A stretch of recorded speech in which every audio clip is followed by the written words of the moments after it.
Hola, buenas noches, gracias por acompañarnos en un nuevo estudio de la palabra del Señor.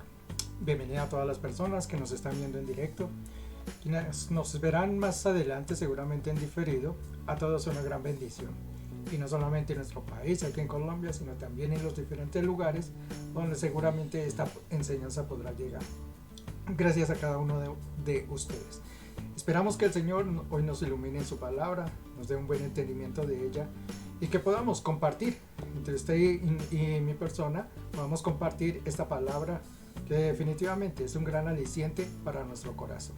Así que prepárense y ya en un momentico comenzamos. Gloria al Señor.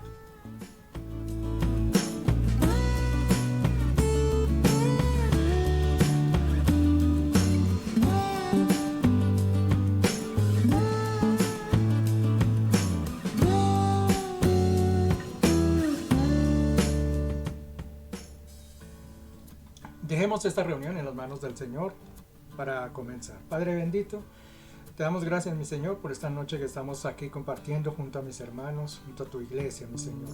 Te pedimos que nos ilumines, que tengamos un buen estudio de la palabra del Señor y que tú hables conforme a tu gran designio a nosotros. Abrimos nuestro corazón, nuestro entendimiento, mi Señor, y dejamos esta reunión en tus santas manos. Bendito sea tu santo nombre, mi Señor Jesús.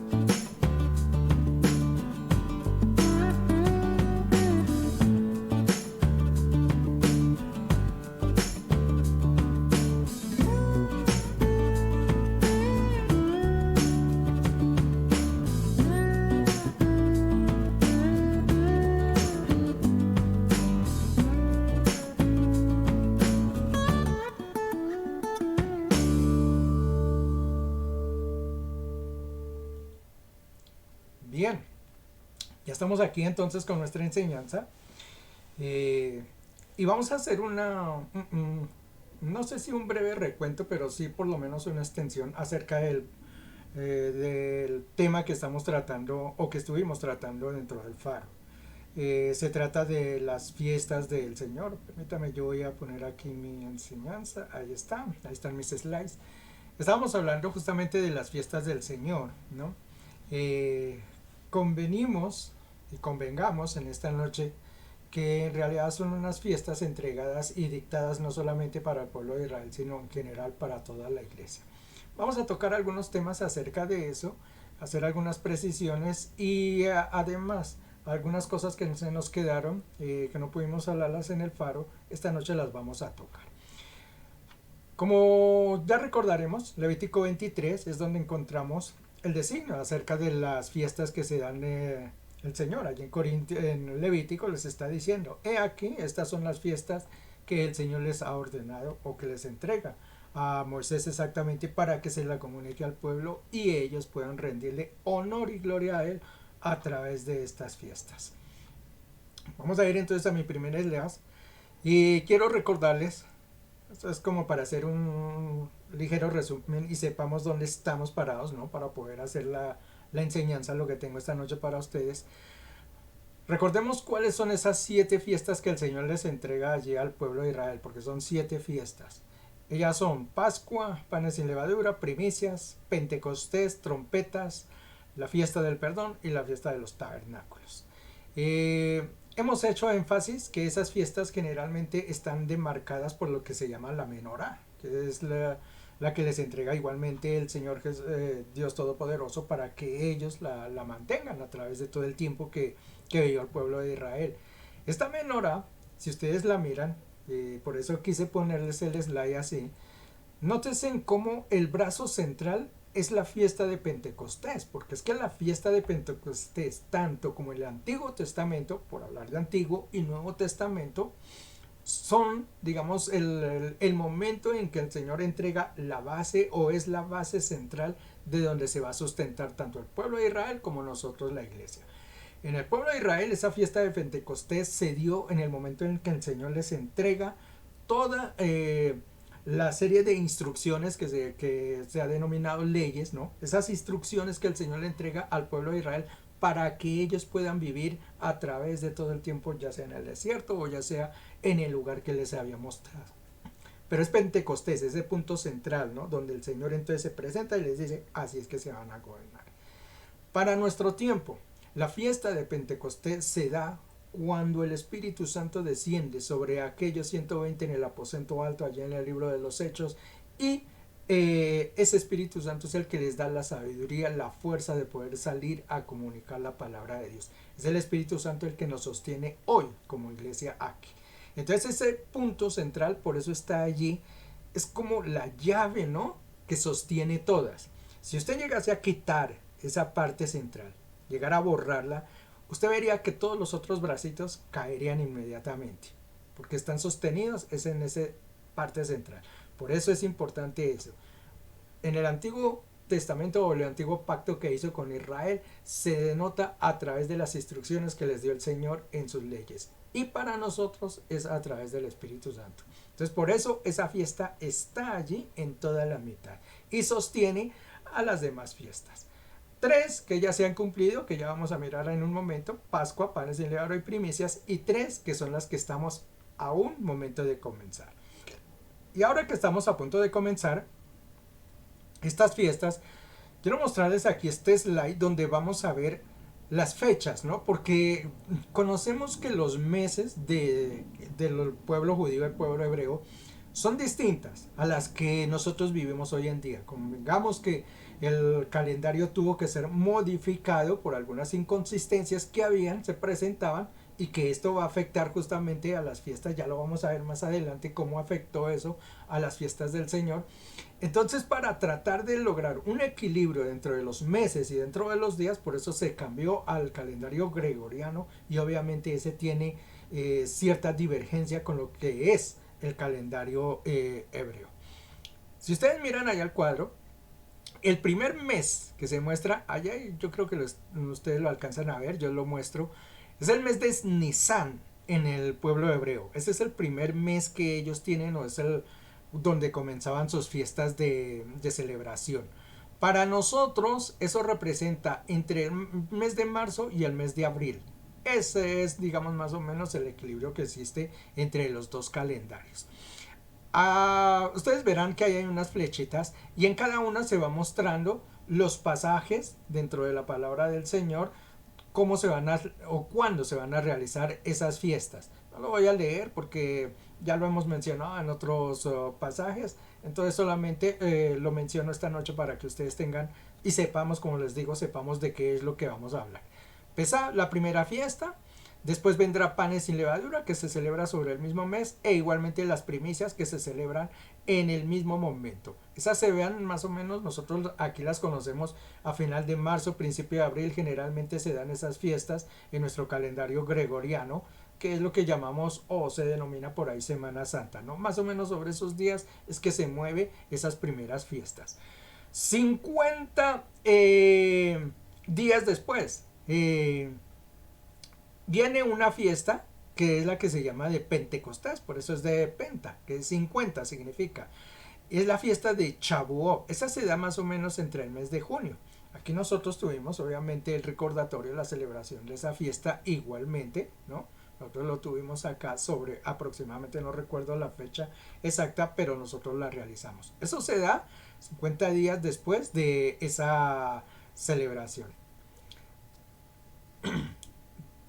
Después tendremos las fiestas que llamamos de otoño, que son las que aparecen aquí en este mes. El séptimo mes, que es el mes de Tishri, que es el que está aquí a la parte de abajo, que está entre los meses de septiembre y octubre. Estas son las fiestas que vamos a celebrar. La primera, que será la de Rosh Hashanah, que es la de las trompetas. Y después celebraremos Yom Kippur y terminaremos con Sukkot, que es la fiesta de los tabernáculos. Todas están aquí sobre este mes. Se da entre septiembre y octubre. Estas son las fiestas en las cuales nosotros vamos a entrar justamente este fin de semana. Domingo y lunes, el pueblo hebreo lo tiene dividido entre esos 2 días. Ellos tienen allí una explicación, yo no la voy a dar esta noche porque es un poco confusa, es un poco larga y no quiero detenerme porque ellos toman 2 días. Pero se da este fin de semana, es lo importante, y nosotros aquí dentro de la iglesia estaremos tomando este día, domingo, para recordar y para celebrar esta cita que es la cita de las trompetas con el Señor Dios Todopoderoso. Quiero entonces que tengan eso muy presente. ¿Por qué celebrarlas? Ese es uno de los grandes interrogantes que hemos tenido, ¿no? ¿Por qué celebrarlas? ¿Por qué nosotros debemos celebrarlas, no? Y vamos a denotar que allí hay algunos versículos que los voy a leer, que nosotros sepamos por qué estas celebraciones se tienen que hacer. No son todo lo que de pronto se pueda decir sobre ellas, pero voy a mencionar algunos aspectos por qué deberían de celebrarse. La primera es una orden de Dios. Levítico 23:2 dice: habla a los hijos de Israel y diles: las fiestas solemnes de Yahweh, las cuales proclamaréis como santas convocaciones, serán estas. Entonces es un llamado del Señor directamente sobre su pueblo Israel. No es algo opcional, no era algo que les dijera el Señor y si de pronto pueden reunirse conmigo y esto y aquello, no. Era una orden. El Señor les dijo: estas son las fiestas y las van a celebrar anualmente. Y les entrega una serie de instrucciones. Si ustedes siguen leyendo allí Levítico 23, van a encontrar una serie de instrucciones e incluso más especificadas se van a encontrar a través de los otros libros. Incluso desde Éxodo se pueden mencionar algunas de ellas. Pero allí en Levítico 23 hay como un resumen, ¿no? Como una condensación de todas las fiestas que están mencionadas de arriba abajo, cuáles son, qué días son y como les digo, quizá una ligera muestra de cómo se deberían de celebrar. Entonces, una orden, y eso hay que tenerlo en cuenta, es una orden de Dios, esto no es opcional, así como el Señor dio en otras situaciones sugerencias, estaba el pueblo que lo podía o nosotros incluso lo podemos realizar sí o no, pero en el caso de las fiestas son una orden. Estas son las fiestas solemnes de Yahweh con las cuales van a adorar, con las cuales me van a dar gloria y punto. Son estas y ahí las menciono. Entonces, primer aspecto es una orden de Dios. Segundo, es un acto de obediencia. Y yo les he mencionado que uno de los puntos más importantes que nosotros tenemos que denotar con el Señor es que la obediencia es lo que Dios más ama de todos nosotros.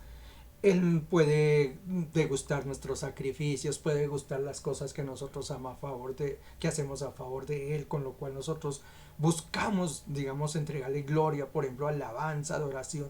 Todo eso el Señor seguramente lo puede recibir. Pero por encima de todo, si pudiéramos poner un escalafón y poner allá en la arriba, lo que más le agrada a Dios, indudablemente, es la obediencia. Y lo he repetido con varios ejemplos a través de la palabra del Señor, cómo la obediencia fue tan importante. A Saúl le fue quitado el reinado justamente por eso, y él mismo allí le declaró: ¿en qué se gloria más Dios? ¿En tus sacrificios o en la obediencia? Obviamente él le denotó que la obediencia va por encima de todo. Y otro ejemplo que siempre les he mostrado es el caso de Adán y Eva en el paraíso. Yo les he dicho: juzguen ustedes, cuando Adán y Eva pecaron y son sacados de la presencia de Dios, ¿cuál fue el pecado que ellos cometieron?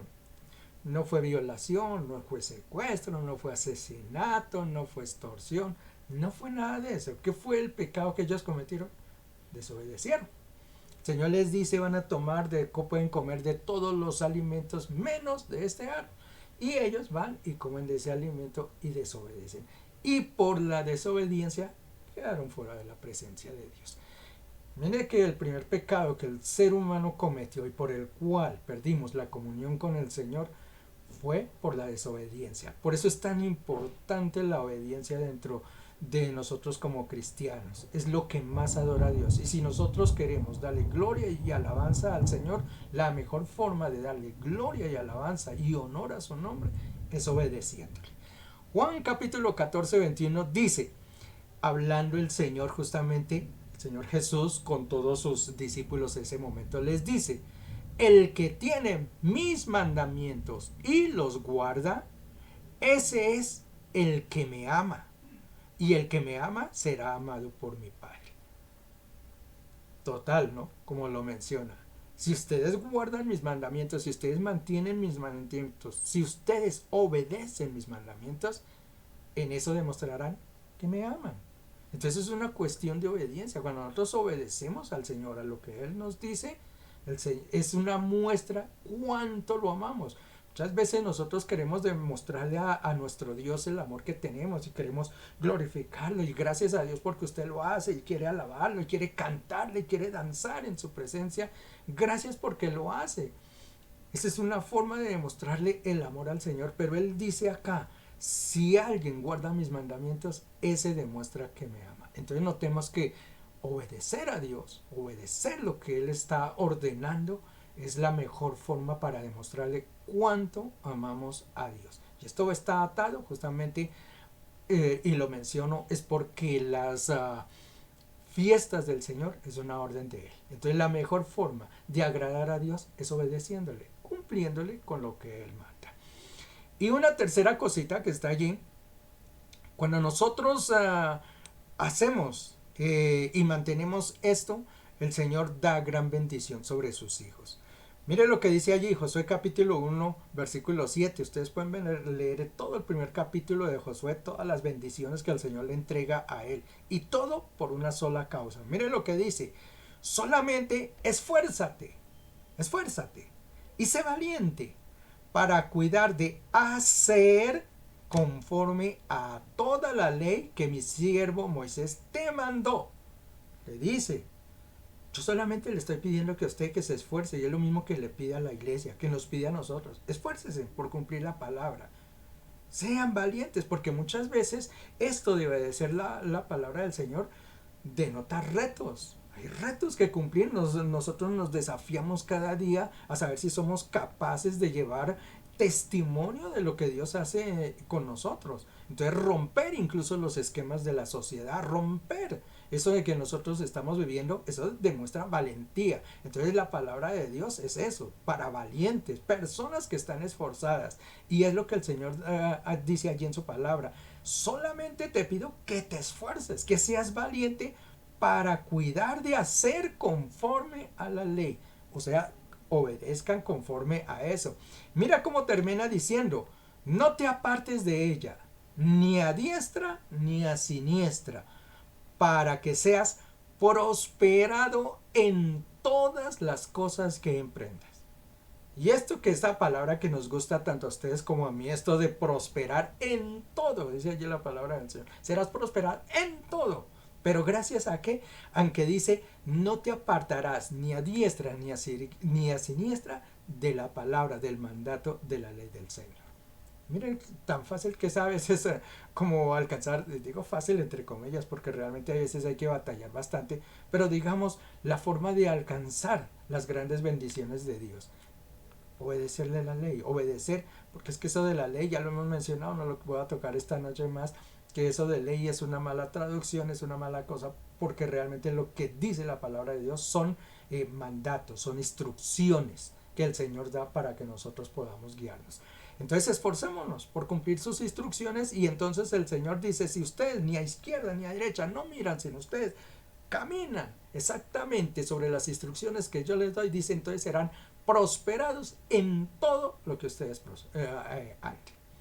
Entonces estas son tres cosas y yo creo que tres motivos más que suficientes para uno obedecer y cumplir, celebrar las fiestas del Señor. Uno, es una orden de Dios. Cuando el Señor habla hay que cumplirla rápido. Dos, es un acto de obediencia. Todos los que estamos acercados al Señor y que deseamos agradar al Señor, una forma de hacerlo es obedeciendo. ¿Obedeciendo qué? Sus mandatos. Y tercero, usted quiere bendiciones, o todos queremos bendiciones, pues una forma de alcanzarlas y alcanzar todas las bendiciones es aceptando y haciendo lo que el Señor está mandando.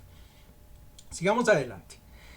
¿Quién debe celebrarlas? Y aquí viene una pregunta bien importante. Y dentro de los buscadores, incluso cuando uno pone allí las fiestas del Señor, ustedes hagan la prueba allí y van a salir las fiestas de Israel, las fiestas del pueblo judío, las fiestas... Es como si se despachara y fuera, no sé, cómo suena eso. Son las fiestas de ellos, allá, ellos, que se reúnan y hagan sus fiestas totales para ellos, ¿no? Y cuando uno lee Levítico 23, 1 y 2, mire lo que dice, habló Jehová a Moisés diciendo, habla a los hijos de Israel, y lo puse en negrilla para que lo noten, y diles, las fiestas solemnes de Yahweh, las cuales proclamaráis como santas convocaciones, son estas. Cuando la gente pone allí y dice, es que estas son las fiestas de los judíos, son las fiestas de Israel, yo les digo, sí señor, tienen razón, son las fiestas para el pueblo de Israel. Está correcto, porque eso es lo que dice allí la palabra del Señor. Pero entonces yo les quiero hacer otra preguntita a todo este tipo de personas que mencionan y dicen eso. Por ejemplo, libro de los Efesios, capítulo 1, versículo 1 dice, Pablo, apóstol de Jesucristo por la voluntad de Dios, a los santos y fieles en Cristo Jesús que están, ¿en dónde? En Éfeso. O sea, ¿ese libro para quién es? Para los efesios. Y yo le pregunto, ¿usted es de Éfeso?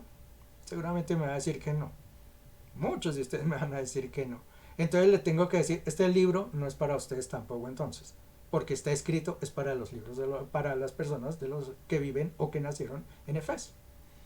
Santiago, capítulo 1, versículo 1 dice, Santiago, siervo de Dios y del Señor Jesucristo, a las 12 tribus que están en la dispersión.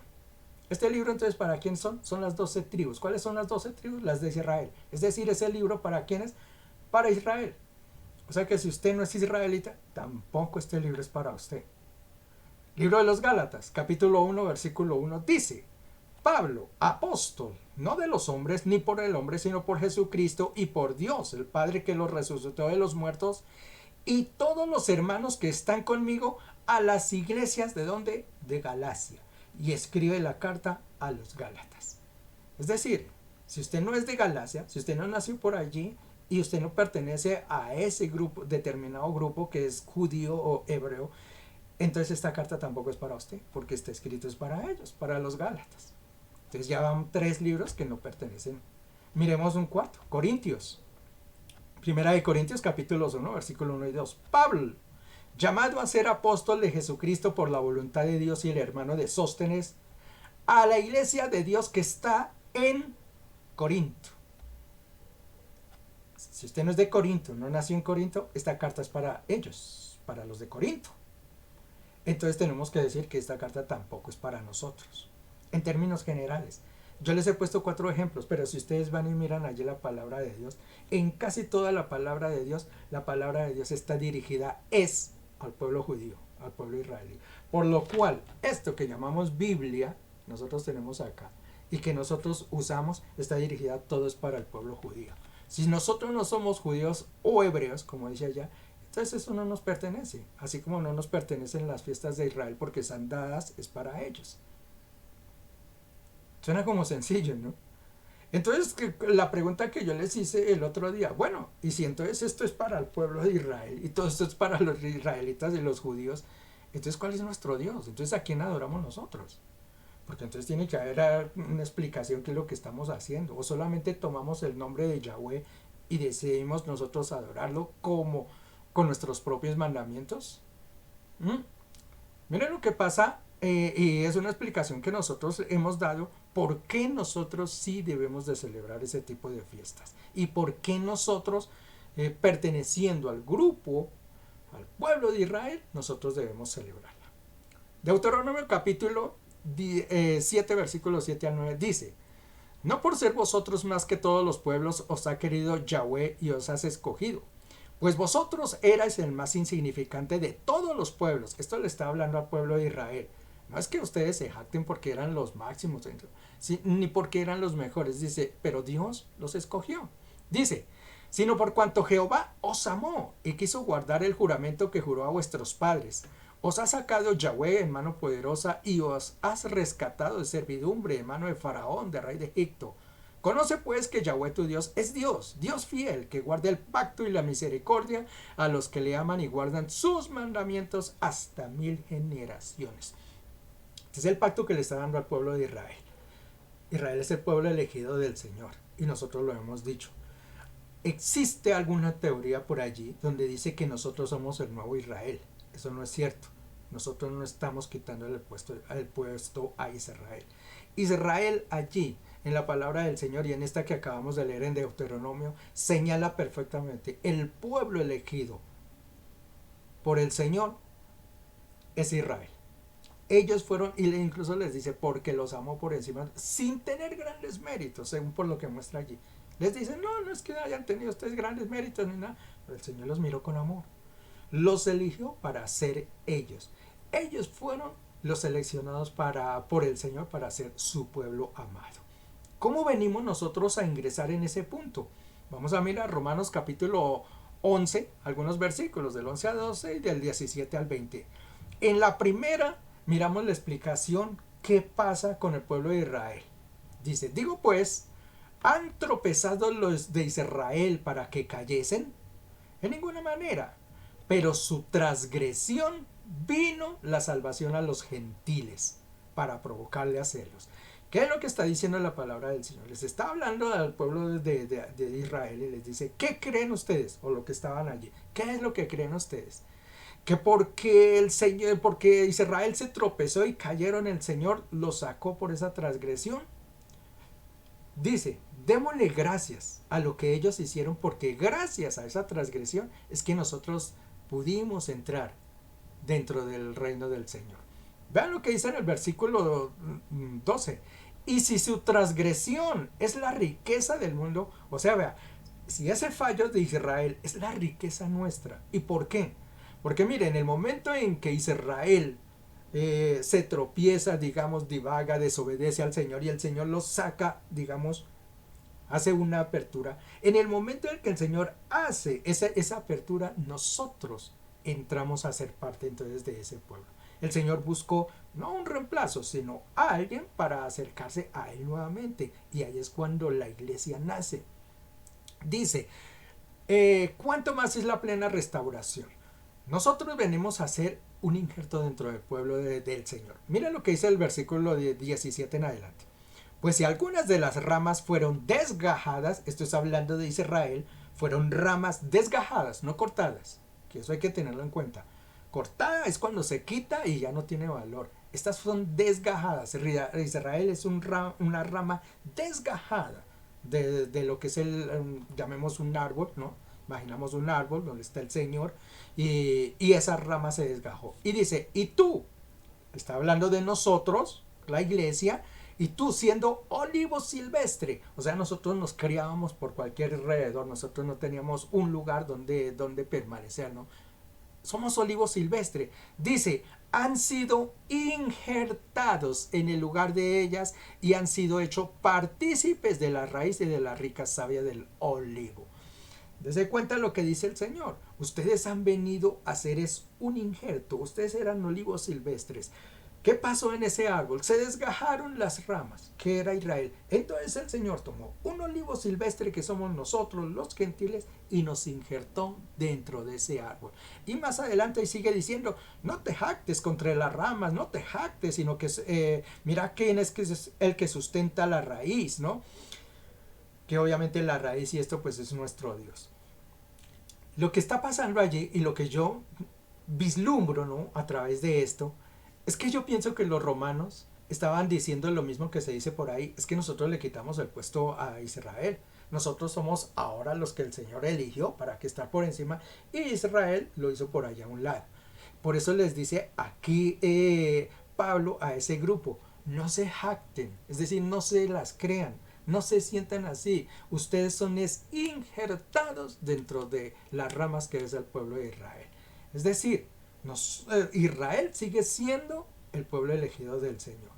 Él ha tenido, vamos a llamarlo como un break, un silencio, que es desde el momento en que nace la iglesia, que es allí en Pentecostés, nace la iglesia, hasta un tiempo determinado. Eso es como Apocalipsis, si no estoy mal, es capítulo 7, donde vuelve a aparecer Israel. O sea, durante este tiempo que hemos estado viviendo, hay una brecha donde Israel no está siendo tratado directamente con el Señor, porque el Señor entonces está tratando directamente con la iglesia.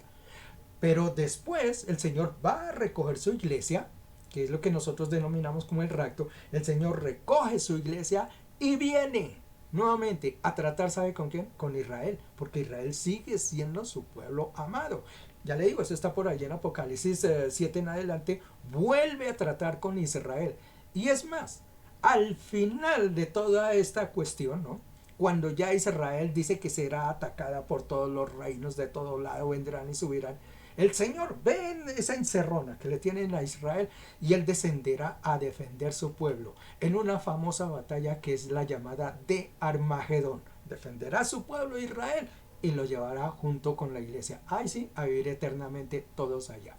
Pero entonces notemos esto, nosotros no somos el nuevo Israel ni nada de estas, somos ramas injertadas dentro del pueblo de Israel. Israel sigue siendo el pueblo del Señor y nosotros, los gentiles, en el tiempo antiguo los llamaban, si ustedes miran la palabra del Señor, no los llaman gentiles, los llaman los extranjeros, de que viene de afuera, que no pertenece. Nosotros somos injertados dentro del pueblo de Israel. Entonces empezamos a ser parte del cuerpo de Israel. Ahora, si nosotros hacemos parte del cuerpo de Israel, quiere decir, me regreso entonces a la slide primero. Quiere decir que entonces esa palabra del Levítico, cuando le dice, habla a los hijos de Israel y diles, quiere decir entonces que esa palabra es para nosotros también. Porque nosotros venimos a ser cuerpo de Israel, venimos a ser parte de ellos. Puede que usted no haya nacido en esa nación, puede que yo no haya nacido ni cerquita de ellos, pero nosotros venimos a ser injertados por la misericordia de Dios dentro de ese pueblo santo que el Señor tuvo, que es el pueblo de Israel. Por eso esos otros libros que aparecen allí, Efesios, Santiago, Gálatas, cuando dice el Señor, envíen esto, la mayoría son escritos hacia los judíos, nosotros ingresamos dentro de eso, solamente porque somos injertados y empezamos a ser parte del cuerpo de Dios, del pueblo de Dios. Por eso, y simplemente por eso, debemos observar todas las ordenanzas que el Señor entrega al pueblo de Israel. Y una de sus ordenanzas son las fiestas. Por eso es tan importante para nosotros también, así seamos gentiles, y de hecho en algunos pasajes allí por Levítico lo menciona, que si los extranjeros, como ya le digo, allá los mencionas como los extranjeros, deciden y vienen a celebrar las fiestas, ellos lo pueden hacer siguiendo la misma metodología que tenía el pueblo de Israel. Lo podemos hacer completamente y nosotros somos invitados a celebrar esas fiestas. Muy bien, tenemos entonces, creo que esa idea yo ya supongo y la dejo así de que esto ya está cubierto, y ustedes han entendido perfectamente por qué nosotros debemos celebrar las fiestas del Señor. ¿Cuáles son esas fiestas? Bien, esas fiestas, que ya las nombré, son 7, nos ha dicho la palabra del Señor que son sombra de algo que va a pasar en un evento futuro. Eso está en el libro de Colosenses, capítulo 16, versículo 17, que dice, por tanto, nadie os juzgue en comida o en bebida, o en cuanto días de fiesta, luna nueva o días de reposo. Todo lo cual es sombra de lo que ha de venir, pero el cuerpo es de Cristo. Yo creo que es que en ese tiempo ya habían algunos, imagínense, los judíos como tal, ellos siguieron manteniendo sus fiestas. Y una de las situaciones que me da a pensar eso es que, mire, el apóstol Pablo le está escribiendo al grupo de Colosia, allí a los colosenses, y les dice, seguramente se estaban burlando porque ellos seguían celebrando sus fiestas, seguían llevando sus primicias, seguían haciendo la fiesta de las trompetas y esto. Y entonces los otros pueblos se burlaban de ellos. Pablo, ¿qué es lo que les dice? Que nadie los juzgue, ni en lo que comen, ni en lo que beben, ni mucho menos en los días de fiesta. ¿Saben por qué? porque ellos no entienden que esas cosas, esas celebraciones son sombra, óigame bien, sombra de eventos que van a pasar al futuro. Es decir, si uno es sabio, si uno sabe mirar las cosas, quiere decir que si yo analizo muy bien las fiestas que pasaron allá o que se celebran, tiene que ser una visión de una cosa futura, algo que va a pasar. Y esos eventos se han venido corroborando. Yo les puse, ahí ustedes pueden observar, hay un cuadrito que yo les puse acerca de las profecías de esas fiestas y dónde se ha dado ese cumplimiento. La primera es la Pascua, se da en la crucifixión del Señor. La segunda es panes sin levadura y eso se da en el cuerpo cuando Cristo está en la tumba. La tercera es la primicia y se da en Cristo porque Él es la primicia de todos nosotros, los cuales volveremos, resucitaremos e iremos a la presencia del Señor. Y la cuarta fiesta, que es la de Pentecostés, que se da en Pentecostés cuando están en un aposento alto 120 y desciende el Espíritu Santo en forma de lenguas de fuego sobre aquellas personas. Esas 4 fiestas, mire cómo las celebraron en el pasado el pueblo judío y tuvieron su cumplimiento en un tiempo futuro. Ahí está, esas 4 fiestas se han cumplido. ¿Con quién se cumplieron? Con el Señor Jesús, porque el Señor Jesús, Él lo dijo, yo no vine a echar la ley por el piso, yo no vine a destruir la ley. Él dijo, yo vine a cumplir lo que la ley está mandando. Y Él cumplió esas 4 fiestas. Ahora usted me dirá, y entonces hay 3 fiestas que no se han cumplido. Pues bien, la respuesta es que el Señor Jesús vendrá a cumplir esas 3 fiestas, porque esas no van a quedar ahí en el aire, ni van a permanecer. Por eso es importante también guardar estas fiestas. Y cuando nosotros entendemos el sentido de esas fiestas, nosotros sabremos qué va a pasar en un futuro. Por eso dice, son sombra. Si las personas en un pasado hubieran mirado qué era Pascua, qué era panes, qué era primicia, seguramente hubieran entendido el fundamento cuando Cristo vino, que Él vino a cumplirlas. Y hubieran entendido, mire, claro, por eso celebrábamos esto. Igualmente pasa con estas fiestas de trompetas y demás. Si nosotros entendemos el sentido de esas fiestas, nosotros sabemos ya qué va a pasar en un futuro. Porque esas fiestas son sombra. Esas fiestas son las que se van a cumplir. Y por eso es importante la fecha que viene, ahorita el 25 de septiembre. Porque esta fiesta de las trompetas se va a dar durante estos días. A partir de ese día o ese día, este año se va a celebrar. ¿Y por qué es importante eso? Porque esa se supone o se da que esa fiesta vendrá el Señor a cumplirla y es la que se denomina como el rapto de la iglesia. Por eso es importante para nosotros, de mayor alegría aún, porque es el tiempo señalado en que el Señor seguramente va a venir a juntarse a recoger su iglesia y a volver al trato con el pueblo de Israel. Quiero mirar entonces, ya hablando específicamente, ahora sí vamos a hablar de lo que es la fiesta de las trompetas y lo que es el rapto, porque como les digo, ahí esta fiesta, volvamos al slide atrás, esta fiesta de las trompetas va a tener su cumplimiento acá, es con el rapto de la iglesia. Las otras ya se van a celebrar después del rapto de la iglesia. Esa ya tendremos tiempo para hablar sobre ellas. Por ahora, convengamos que vamos a hablar con la de las trompetas porque es la fiesta que viene y es la fiesta del rapto de la iglesia.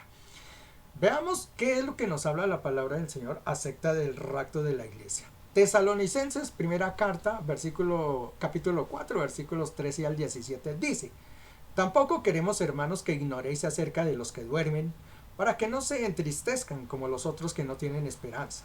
Porque si creemos que Jesús murió y resucitó, así también traerá Dios con Jesús a los que durmieron en él. Por lo cual os decimos esto en palabra del Señor, que nosotros que vivimos, que habremos quedado hasta la venida del Señor, no precederemos a los que durmieron. Porque el Señor mismo, con voz de mando, con voz de arcángel, y aquí hay algo importante, y con trompeta de Dios, descenderá del cielo y los muertos en Cristo resucitarán primero. Luego nosotros, los que vivimos, los que hayamos quedado, seremos arrebatados juntamente con ellos en las nubes para recibir al Señor en el aire, y así estaremos por siempre con el Señor. Rapto de la iglesia, primera de Tesalonicenses, y yo quiero que ustedes tengan eso presente, como lo está mostrando allí. El Señor se presenta y suena una voz de trompeta. Eso es muy importante, la voz de trompeta. Suena una voz de trompeta y entonces aquí los que estamos estén muertos o estén vivos, pero que seamos parte de la iglesia, dice, entonces nos levantaremos, iremos, subiremos y nos juntaremos con el Señor. Ese es el rapto. Primera de Corintios capítulo 15, versículo 51, vea lo que dice. He aquí, os digo un misterio. No todos dormiremos, pero todos seremos transformados. En un momento, en un abrir y cerrar de ojos, a la final trompeta.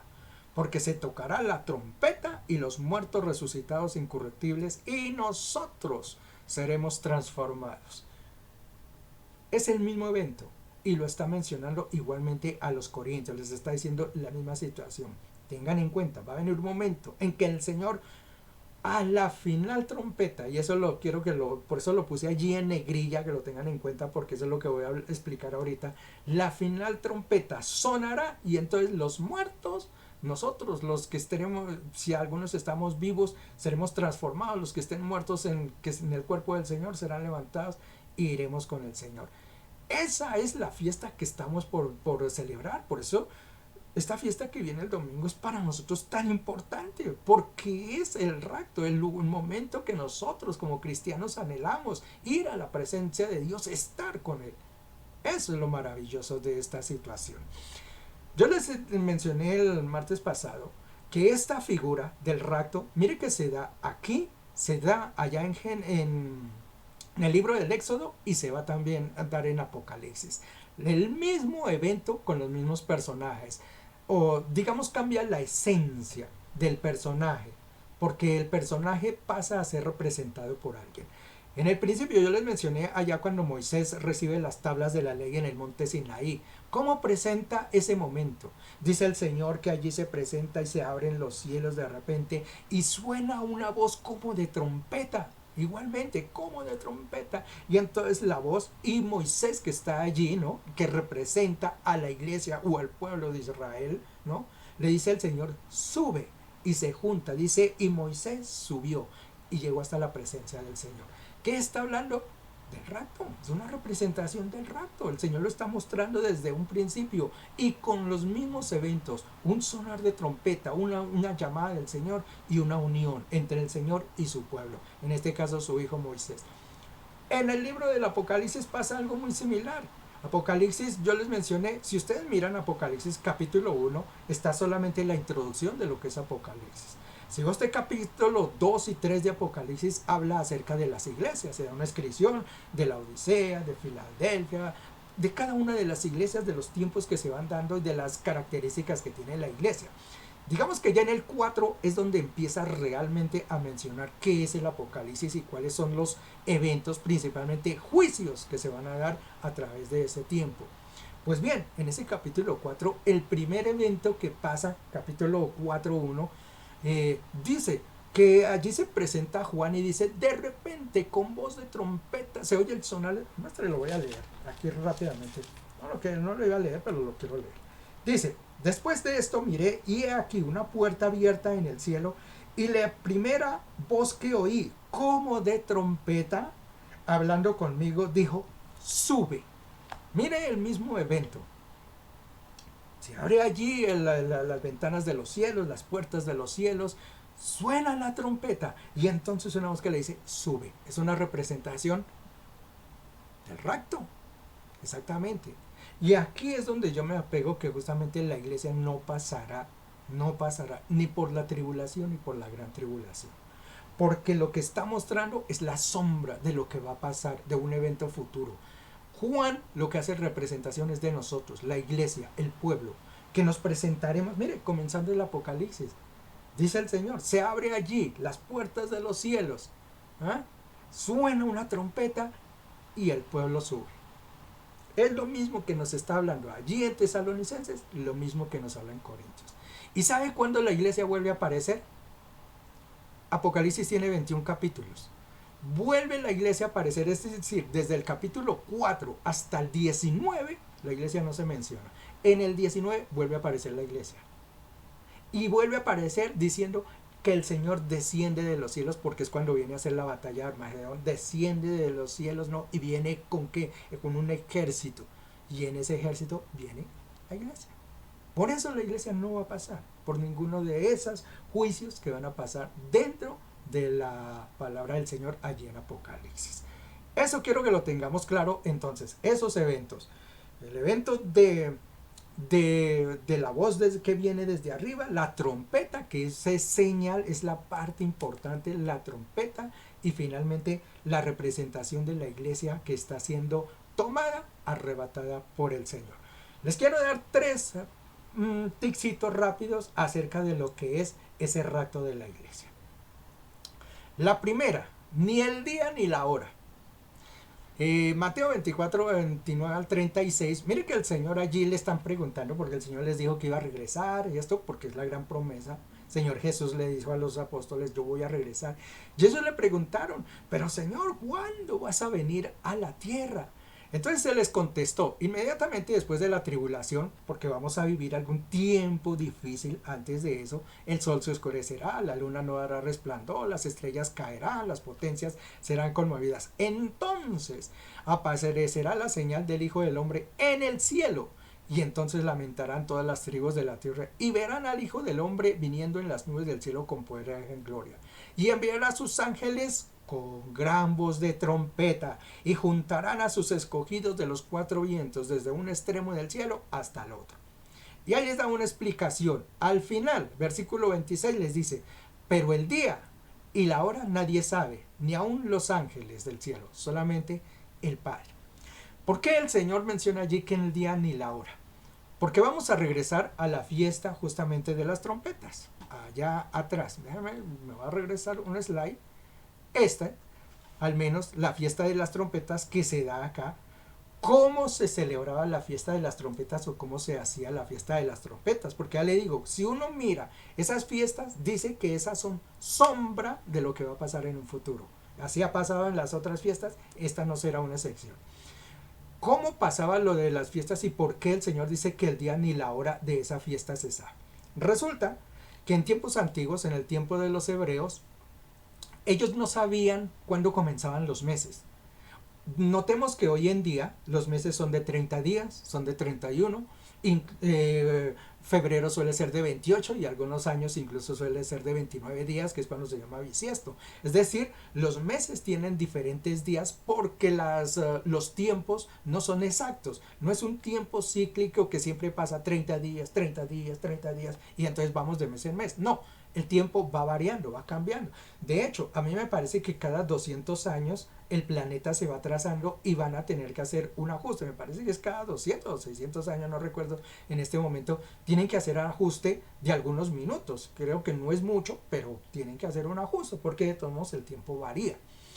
Si eso es hoy en día, que por eso se creó este calendario para seguir contando 1, 2, 3, 4. ¿Cómo sería en ese tiempo cuando ellos no tenían un calendario de esos para contar? Pues ellos se medían, entonces era por la luna. Las fases de la luna son 4, luna nueva, luna llena, creciente y cuarto menguante. Esas son las 4 fases de la luna. Ellos se guiaban que cuando aparecía la luna llena empezaba el mes. Entonces ellos ponían vigías, ¿no?, en las montañas. Recordemos que Jerusalén está rodeada de varias montañas. De hecho, hice un estudio por allí porque se habla de la ciudad de las 7 colinas y Jerusalén es una ciudad que está sobre 7 colinas, ¿no? Entonces iban los vigías, se paraban allí en las colinas, distintas colinas, no en una sola, porque ¿qué pasa si se suben en una sola y de pronto esa noche hay nubes, o durante esos días hay nubes, llueve? Pues de pronto el vigía no veía la luna llena y entonces se le pasaba el más. Entonces por eso ponían vigías en todas las montañas. Cuando ellos ya sabían, entonces veían que la luna llena aparecía, salían corriendo y daban la orden. Eso parece que el WhatsApp de esa época era que se gritaban unos con otros de un lugar a otro. Se gritaban y luna llena, luna llena, hasta que llegaba donde los principales y ellos decían, luna llena, este es el primer día del mes. Entonces decretan, aquí comenzó el mes. Y después se iban contando, día 2, día 3, día 4, día 5, seguían sumando. Cada día que iba pasando, pues iban sumando uno. El problema era cuando ya llegaban al día 25, que ahí no sabían cuándo la luna iba a aparecer.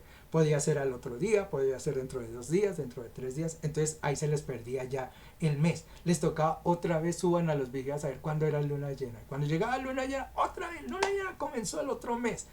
Entonces ellos no sabían, ellos conocían el tiempo más o menos cuando iba a comenzar el mes, pero el día exacto ni la hora ellos no lo conocían cuando iba a comenzar el mes.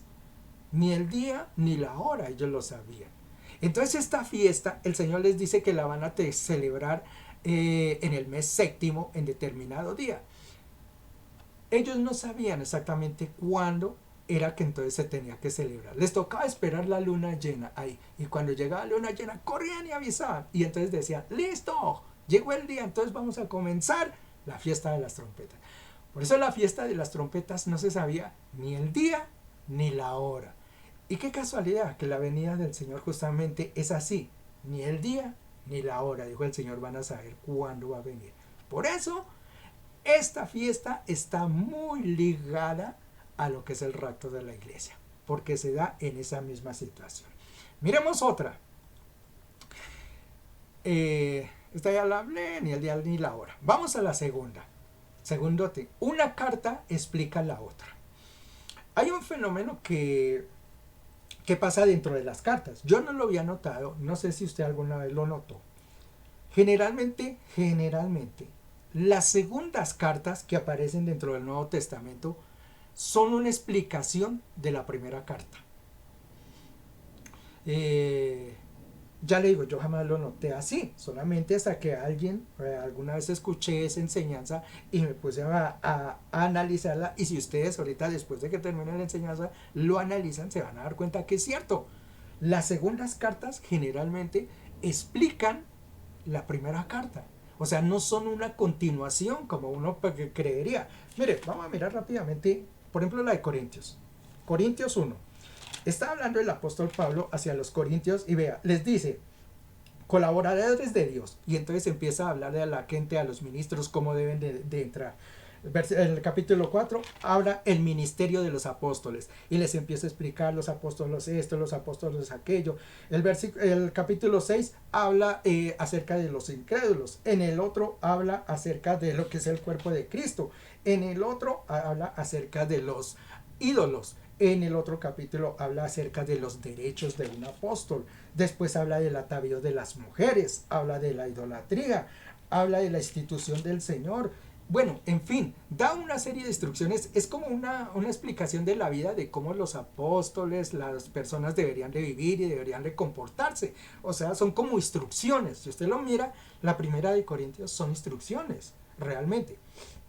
La segunda de Corintios, uno pensaría que entonces, bueno, ya acabó la primera parte de instrucciones, la segunda debería ser segunda parte de instrucciones. Entonces digamos que vendrían otras instrucciones, instrucciones para los diáconos, instrucciones para los esposos, instrucciones, pensaría uno eso. Sin embargo, cuando usted mira la segunda de Corintios, usted encuentra que no es así, sino que la segunda de Corintios empieza a hablar ya de la fe, empieza a hablar del nuevo pacto, es como explicación, si usted lo concuerda, es como explicación de las primeras cosas que él dijo en el primer libro.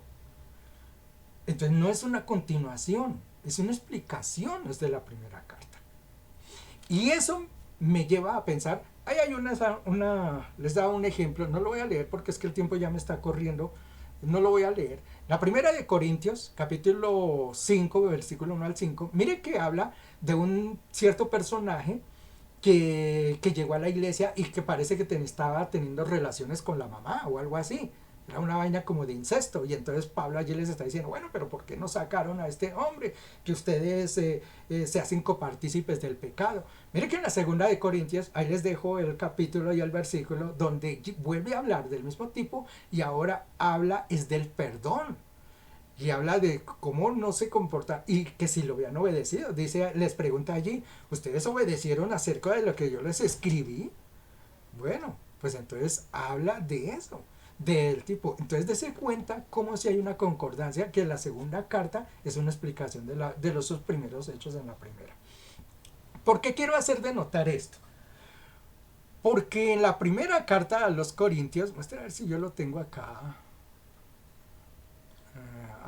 primera de Corintios. A ver, volvamos aquí, a la primera de Corintios.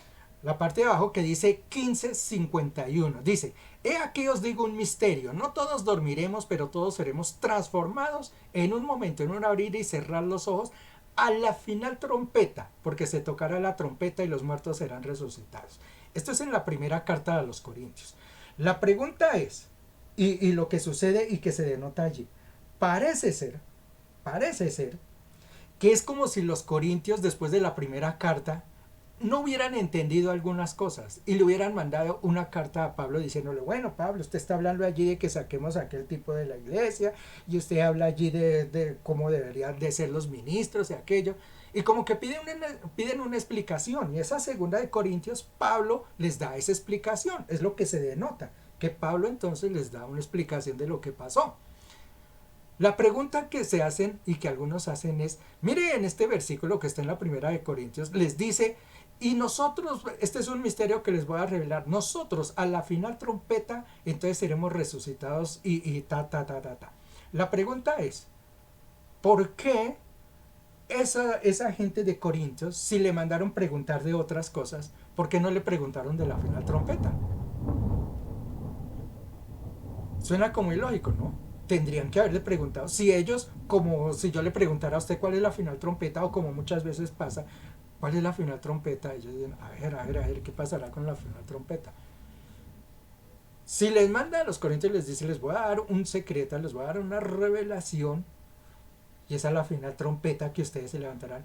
Seguramente los corintios debieron de haberse quedado pensando, los corintios eran un pueblo judío en ese momento, haberse quedado pensando, y bueno, pero aquí Pablo nos habla de la final trompeta. Le hubieran preguntado, y seguramente aquí en la segunda de Corintios, Pablo les hubiera dicho, no, y la final trompeta lo que pasa es esto y aquello, y les hubiera dado la explicación como les da la explicación de otro. Sin embargo, cuando uno lee la segunda de Corintios, no hay explicación de eso.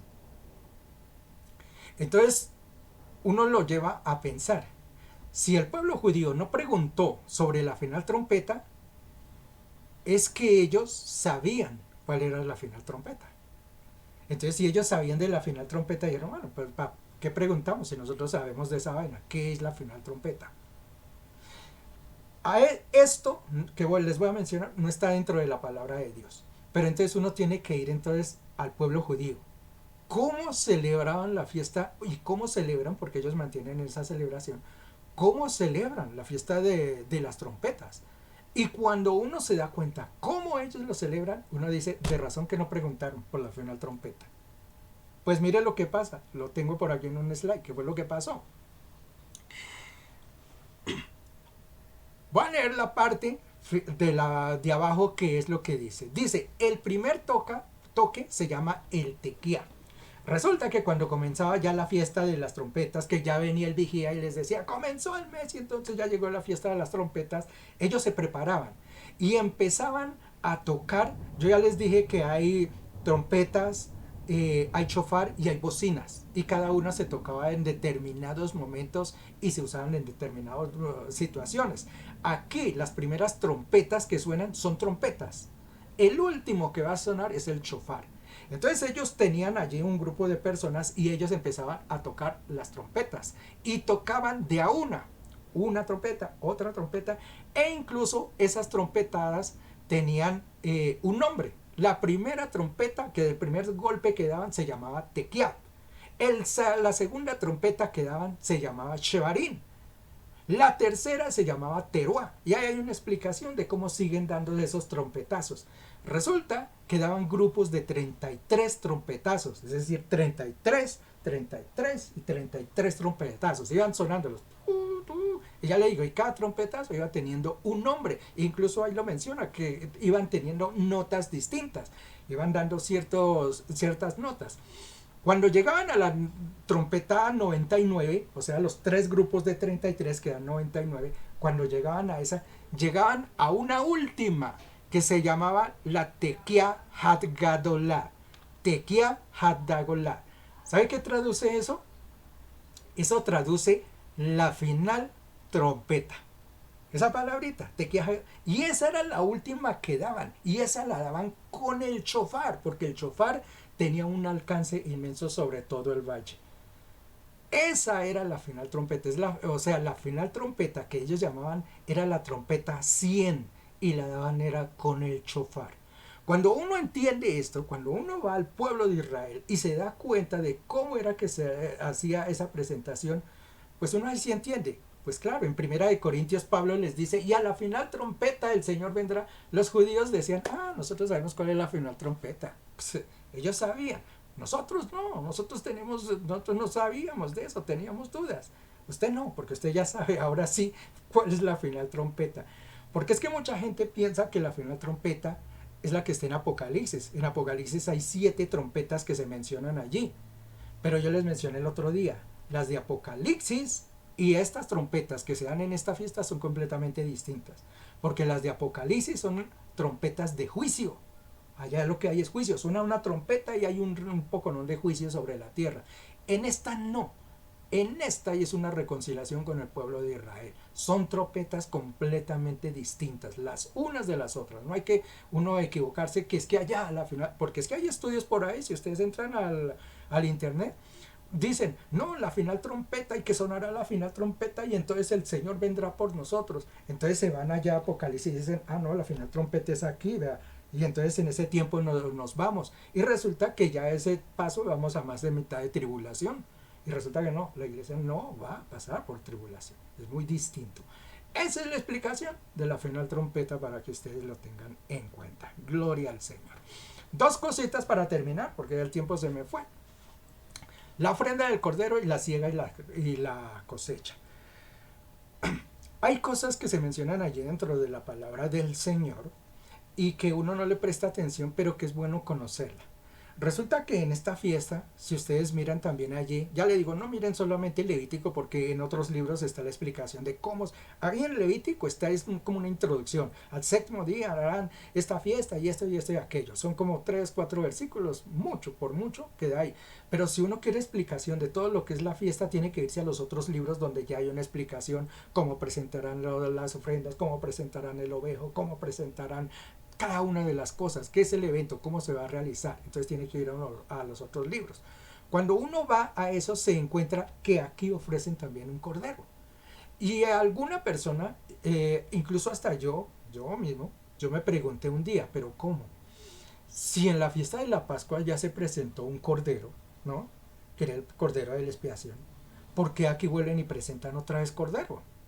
O sea, como que es ilógico que cada que pase una fiesta otra vez presente un cordero, otra vez presente un cordero. Se supone, como dice la misma palabra, el Señor murió una vez por el perdón de los pecados y el cordero debería entonces, para perdón de los pecados, ser presentado una vez. No podía ser que todos los días que se fueran a presentar o que tuvieran celebraciones había que presentar un cordero. Pero sí pasa, en cada celebración tenía que presentar un cordero. Pues resulta que uno tiene que tener sabiduría acerca de eso. El significado de los corderos. No todos los corderos tenían la misma significancia ni la presentación. El cordero que se presentaba en la fiesta de Pascua era un cordero de sacrificio. Y ustedes si buscan allí en la fiesta lo va a mencionar. Presentarán el sacrificio de y esto, ahí lo menciona. Es un cordero de sacrificio para el perdón de los pecados. En esta fiesta no es un cordero de sacrificio, es un cordero de ofrenda, dice la palabra del Señor, y se presentarán y ofrendarán al Señor. Incluso en algunos textos también menciona que nadie se presentará con las manos vacías ante el Señor. Ellos tenían que presentar su ovejo, pero en este caso era ofrenda. Entonces nótese que sí se presentan corderos, pero la significancia de los corderos en las fiestas son totalmente distintos. Entonces tiene que tener uno cuidado. No siempre el cordero se presentaba era para perdón de pecados. Había otros, como en este caso, era de ofrenda, de olor agradable que se debía presentar al Señor. Son completamente distintos. Y una última, la siega y la cosecha. Algunos de nosotros no le prestamos atención a esos pequeños detallitos dentro de la palabra de Dios y resulta que la siega y la cosecha dentro del Antiguo Testamento se da perfectamente. Mire que en las 4 primeras fiestas, no sé si tengo aquí el slide. Sí, ahí tengo el slide. En las 4 primeras fiestas del Señor, lo que es la Pascua, panes de levadura, primicias y Pentecostés, se habla de la siega. Incluso ahí les tengo un versículo, Levítico 23-22. Si ustedes van allá al Levítico, ya le digo, están las fiestas. Después de esas primeras 4 fiestas, viene este versículo y dice, y cuando segaréis, mire lo que dice, segar, cuando segaréis la mies de vuestra tierra, no segaréis hasta el último rincón de ella, ni espigarás tu siega, para el pobre y para el extranjero la dejarás. Yo Yahweh vuestro Dios. Hasta ahí habla de siega. En esas primeras 4 fiestas, ya le digo, si usted mira al Levítico, cuando termina la 4ª fiesta, hasta ahí habla de siega. Las otras fiestas de ahí para abajo, y ahí le tengo Éxodo 34:18, que habla de las fiestas anuales. Dice allá, la fiesta de los panes sin levadura, guardarás 7 días, comerás panes, ta. Y en el versículo 22 dice, también celebrará la fiesta de las semanas, la fiesta de las primicias de la siega del trigo, porque en esas primeras fiestas, ya les comenté, se daba era trigo. En estas últimas 3 fiestas se va a dar es cebada. Y dice, y la fiesta de la cosecha a la salida del fin de año. Es decir, estas fiestas que están aquí, estas últimas, son las de la cosecha. Yo no pensaría, no, es que siega y cosecha es lo mismo. Y resulta que no. Cuando uno empieza a entender esos términos, hasta uno dice, no, pero es que así tenía que haber sido escrita la palabra porque si no hubiera quedado mal. Cierto, siega y cosecha es distintos los dos términos. Siega habla de lo que es un campo y la gente va a tomar los frutos, estén buenos, estén malos, estén maduros, estén verdes, como sea. O sea, la siega es sobre todo el campo, se recoge todo el fruto, sin importar si es bueno o si es malo. Todo el fruto, eso es segar.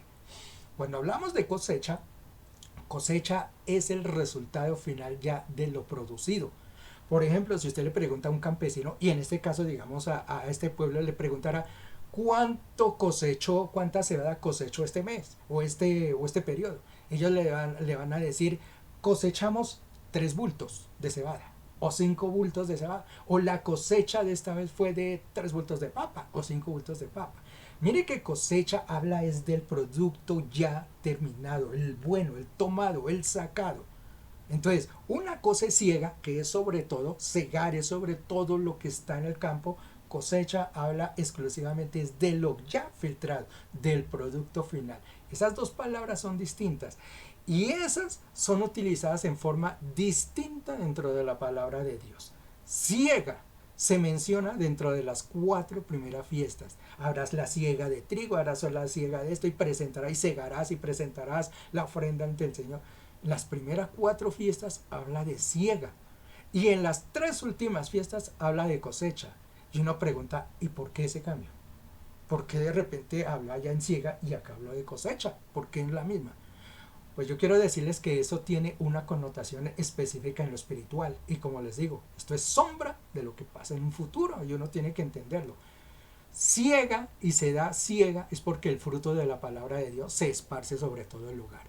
La siega se da sobre todo, incluso la palabra allí nos enseña que dice que cuando se regó la palabra de Dios, una cayó en piedras, otra en espinos, otra en abrojos, una en tierra fértil. Eso es lo que nos dice la palabra. Entonces la siega está sobre todo el pueblo, sobre todos. Pero la cosecha está sobre un determinado grupo, nada más, los que se recogieron, los que salieron. Las 4 primeras fiestas todo el mundo las puede celebrar. Todos pueden ir a la fiesta a esas fiestas y estaremos celebrándolas seguramente mientras el Señor, si no ha venido por nosotros, seguiremos celebrándolas. Estas fiestas se pueden celebrar, todo mundo tiene, por eso es ciega. Pero la cosecha, esa no va a ir todo el mundo. Esas 3 últimas fiestas será lo que se ha recogido, lo filtrado, lo buenito diríamos. Esas fiestas, ¿sabe qué? ¿Quién las va a celebrar? La iglesia. Porque la primera empieza con las trompetas y es la iglesia la que se va con el Señor y tiene su fiesta.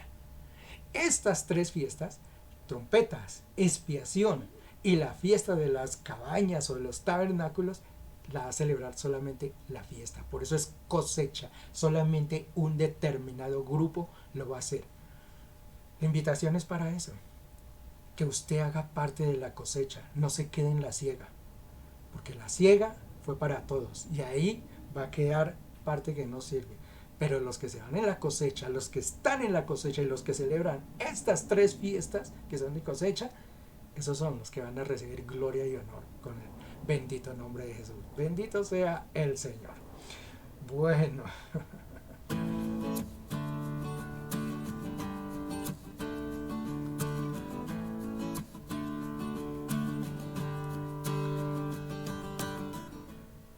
Gracias al Señor, con esto cerramos este ciclo, ¿no? de lo que son las fiestas del Señor. La invitación a todos que tengamos en cuenta eso principalmente. Las fiestas del Señor son fiestas para nosotros, son nuestras, tenemos que hacerlas propias porque nosotros pertenecemos al pueblo de Dios. Cuando pertenecemos al pueblo de Dios estamos llamados a cumplir sus mandamientos, por eso estas fiestas son para nosotros también. No son del tiempo pasado, porque como les acabo de demostrar, son incluso para el futuro. Hay fiestas que ni siquiera todavía aún se han cumplido. Entonces son fiestas que están vivas. Si están vivas, no podemos decir entonces, no, eso fue el pasado y yo no las miro. No, porque el que ignora esas fiestas está ignorando lo que va a pasar en un futuro. Y finalmente, lo que yo les he mencionado en otras ocasiones, la misión de nosotros como líderes es preparar a la novia para el Señor. Allí en Apocalipsis menciona que la novia se preparó para una boda real. Y prepararse en la iglesia es justamente realizar estas cosas. Estas fiestas son preludio de lo que va a pasar en un futuro. Si nosotros no sabemos qué pasan en estas fiestas, nunca entenderemos qué va a pasar en un tiempo futuro. La novia se tiene que preparar. Y estas fiestas son preparación para lo que nosotros vamos a vivir en la presencia de Dios. A ustedes muchas gracias por haberme acompañado y espero que esto haya sido de gran ayuda para ustedes. Ahí aparecen los horarios a un lado para que ustedes nos acompañen durante estos días y los esperamos. Próximo domingo, no olviden, la fiesta de las trompetas, es la fiesta del rapto, el llamado y la invitación del Señor a estar con Él. Dios les bendiga, nos vemos en una próxima.